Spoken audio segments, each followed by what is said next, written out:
Салам dostlar. Sizinle bugün sos geliyor dostlar. Kıskas bize oyun oynadım bulan sosman benim. Oyunun adını Atalı Koska Muska Atal degen oyun.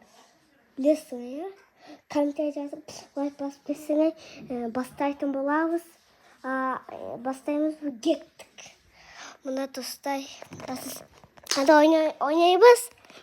Koska Muska'dan alganбыз. Осындай ойнайбыз азыр көрсүңөр. Давай кеттик биз.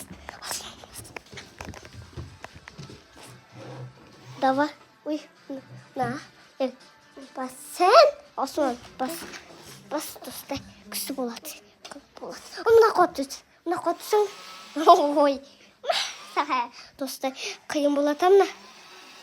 О, деп чечет го. Мына коты. Осман. Мына коты. Kotuy, azı biz sağaçımdan çaysın. Sen çaysın, hem sen benim kolaysın. Arkada git, çatı.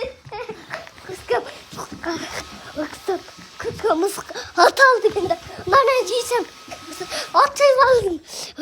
Dostay. Hemen dostay. İkinci kubileti. Yakışık. Makat yapıyorsun. Ne?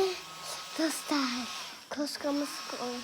Hemen sen bana çatasın. Çaç, dostum. Oy, mesela tutam. Mesela olsun, çaçı tutam.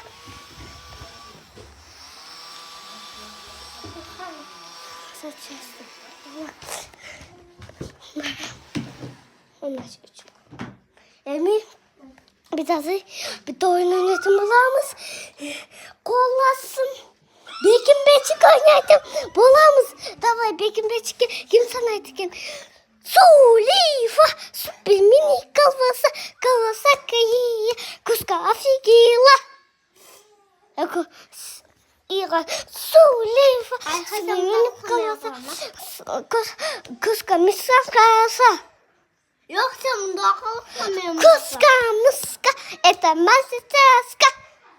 Sen dokla Kaska mıskına tatati tanti ta. Sen çattın değil mi? Sana imkan. Bey. Eka. Üç. Dört. Beş. Belki masa hemen biz.